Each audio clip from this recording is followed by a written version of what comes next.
তিয়াশা আমার চরিত্র এই গল্পে, সে একজন কর্পোরেট গার্ল, সে কাজে যায়, তার অ্যাটায়ারটা অনেকটা এরকম, জিন্স নয় হয়তো, কিন্তু সে ফর্মাল ওয়্যারেই আমরা তাকে অনেকটা দেখি ছবিতে। তো তাই জন্য আমার মনে হলো ট্রেলার লঞ্চে মানে I can take little bit of reference from that look. আর ভালো লাগে, নিজের ইচ্ছে মতন ভালোবাসার জায়গায় এসেছি। সাজগোজের অত সুযোগ পাই না আজকাল অন্যান্য ধরনের সাজগোজ করার, কারণ আমি বেশিরভাগ সময় একটা পিরিয়ড পিসের লুকে থাকি। তাই জন্য আজকে সুযোগ পেয়েছি, জিন্স টপ ব্লেজার পরার পরে চলে এসেছি। সিরিয়ালের সাথে সাথে মুভি কিরকম ভাবে ম্যানেজ করতে পারে দুটো একসাথে? খুব আনন্দের সঙ্গে এবং খুব ভালোবাসার সাথে। হুম। হ্যাঁ, ডেফিনেটলি মাঝে মধ্যে আমাকে একটু আহ, শারীরিক ক্লান্তি হয়তো আমাকে একটু ধরে ফেলে, হুম। কিন্তু যেই আবার কাজে, যেরকম আজকে যখন আমি শুটিং করেই এখানে এসেছি, যখন আমার প্যাক আপ হয়েছে এবং আমাকে ছাড়ার জন্য আমার ধারাবাহিকের সবাই ভীষণ হেল্পফুলি আমার দিন আগে তুলে আমাকে মানে তাড়াতাড়ি তাড়াতাড়ি যাতে আমি এখানে পৌঁছতে পারি, সেই রেসপেক্টটা এই কাজকে তারা দিয়েছেন।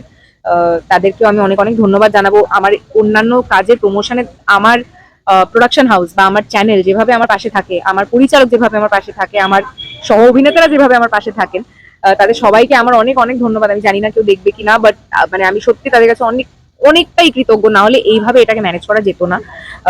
এসছি যখন যখন আমি আসছি রাস্তায়, তখন আমি প্রায় ঢুলেই পড়ছি ঘুমে, কিন্তু এখানে আসতেই তোমাদের সাথে দেখা হয়েছে, রামদার সাথে দেখা হয়েছে, বাকি আমার কো অ্যাক্টরসদের সাথে দেখা হয়েছে, আবার এনার্জি চলে এসেছে আমার মধ্যে। যেখানে যেখানে তোমার ব্যাক সাপোর্ট রয়েছে, তোমার মা আর এত কিছু তোমাকে মানে যে মানে সবকিছু সাজিয়ে দেয়, এটা ব্যাপারে তুমি মা ব্যাক সাপোর্ট রয়েছে বলতে, দেখো সব থেকে বড় সাপোর্ট এটা। হুম। আমার মা এই মুহূর্তে বরাবরই, আমার মা বাবা দে আর ভেরি সাপোর্টিভ প্যারেন্টস।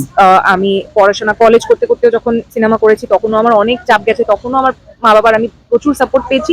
কিন্তু এই সময়টা মানে ধারাবাহিকের এই টাইমিংটা, তার সাথে সাথে আমার অন্যান্য কাজ, এইগুলোকে ম্যানেজ করার জন্য আমার মা যেভাবে আমার পাশে রয়েছে, আমার মা না থাকলে হয়তো আমি এতদিনে বোধহয় ভীষণ টায়ার্ড বা ভীষণ ইরিটেটেড হয়তো একটা ব্যক্তি হয়ে যেতাম। কারণ আমাকে ধারাবাহিকের পাশাপাশি আমার অন্যান্য কমিটমেন্ট গুলো, আমার এর আগে আগামী অনেক রিলিজ আছে যেগুলোর জন্যও আমাকে সময় বার করতে হচ্ছে বা মাঝে মধ্যে শুট করতে হচ্ছে।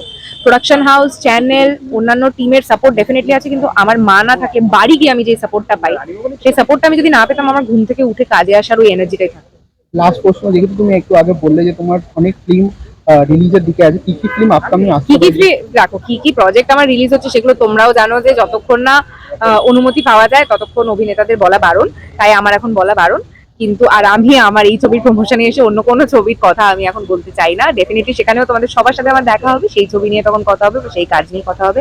আপাতত আমি তিয়াশা, লক্ষ্মীকান্তপুর লোকাল রিলিজ হচ্ছে 21শে নভেম্বর। আমি আপনাদের সবাইকে অনুরোধ করবো, আপনারা যাবেন, ছবিটি দেখবেন।